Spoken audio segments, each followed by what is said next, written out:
دشمن نے غلط پروپیگنڈا کیا ابو جہل نے. طفیل اتنے اس سے متاثر ہو گئے, کانوں میں روئی ٹھوس لی, روئی ڈال لی کان میں. توجہ کرنا, بہت بڑی ذمہ داری ہمارے سروں پر ہے مسلمان جوانوں. کانوں میں روئی ڈال لی اس نے, طفیل نے, اور اس کے بعد سوچا کہ حضور کی آواز میرے کان میں نہیں آنا چاہیے, میں ملوں گا بھی نہیں, ان کی بات سنوں گا بھی نہیں. کہتے ہیں طفیل آخری رات آ گئی, اب مجھے چونکہ میں مکہ تجارت کے لیے آیا تھا, آخری رات آ گئی, مجھے مکے سے جانا کہاں تھا؟ اپنے وطن. میں نے سوچا محمد عربی تو گھر میں سو رہے ہوں گے, چلو چل کر آدھی رات کے بعد کعبے کا طواف کر لیتے ہوئے. کعبے کا طواف اور حج وغیرہ اسلام سے پہلے بھی لوگ جو مسلمان نہیں تھے مکے والے وہ بھی کرتے تھے, آس پاس والے بھی کرتے تھے. تو میں کعبے کا طواف کر لوں. تو طواف کعبہ کے لیے جب میں نے مطاف پہ قدم رکھا تو طفیل کہتے ہیں, اب میں اس کو اپنے الفاظ کے جامع میں بطور مفہوم پیش کرنے لگا ہوں.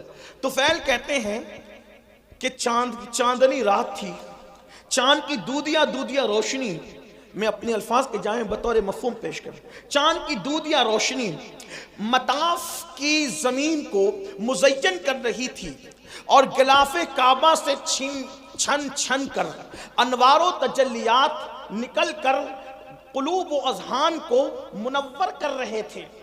ایسے میں ایک دلکش سی آواز, ایک سریلی سی آواز, اس آواز کا کیا کہنا جسے لہن داؤدی بھی رشک کی نگاہ سے دیکھے. ہائے ہائے وہ آواز, لہن داؤدی کو رشک کی نگاہ سے دیکھنے کی بات اس لیے کر رہا ہوں کہ جب داؤد زبور پڑھتے ہیں, توجہ کریں, داؤد زبور پڑھیں تو داؤد کی زبور سننے کے لیے پرندے ٹھہر جائیں, ہوا رک جائے, پانی بہنا بند ہو جائے, یہ داؤد کی تاثیر علیہ السلام.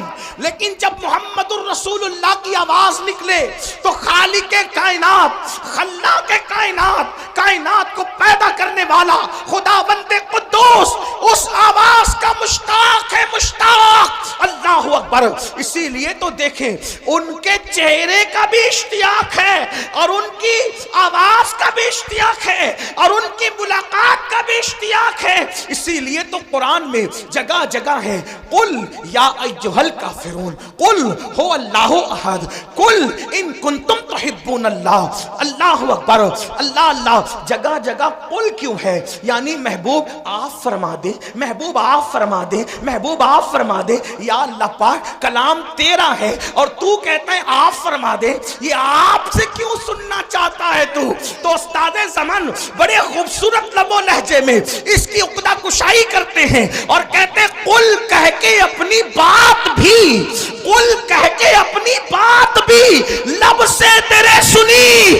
اللہ کو ہے اتنی تیری گفتگو پسند, اللہ کو ہے اتنی تیری گفتگو پسند.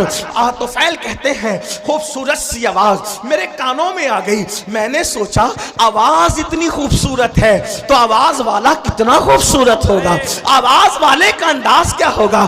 آواز خوبصورت, کلام خوبصورت, اس کا چہرہ بھی تو دیکھیں. طفیل کہتے ہیں میں بیتاب ہو گیا, میں بے قرار ہو گیا, اپنے آپ پہ قابو نہ رکھ سکا, اور میں دوڑ کر کے گیا تو میں نے کیا دیکھا کہ حضور ہی تھے جو نماز میں تلاوت کر رہے تھے, اور میرے کان اس طرف متوجہ ہو گئے. میں نے سوچا یہ شاعری بھی نہیں, یعنی نظم بھی نہیں, یہ نثر بھی نہیں, نہ نظم ہے نہ نثر ہے. اس لیے کہ اللہ اکبر, نظم کہیں تو کیسے کہیں, نثر کہیں تو کیسے کہیں. وہ سخن ہے جس میں سخن نہ ہو, وہ بیان ہے جس کا بیان نہیں. جب بندے کے کلام کی یہ شان ہے تو اس کے بنانے والے خدا کی شان کا عالم کیا ہوگا. آپ دیکھتے چلے جائیں. اس کا کوئی جواب ہے والتین والزیتون وطور سینین وہذا البلد الامین. یہاں ردیف و قافیے کی ساری رانائیاں قربان ہو رہی ہے. اللہ اللہ, آئے کہاں سے لائے کلام. والتین والزیتون وطور سینین وہذا البلد الامین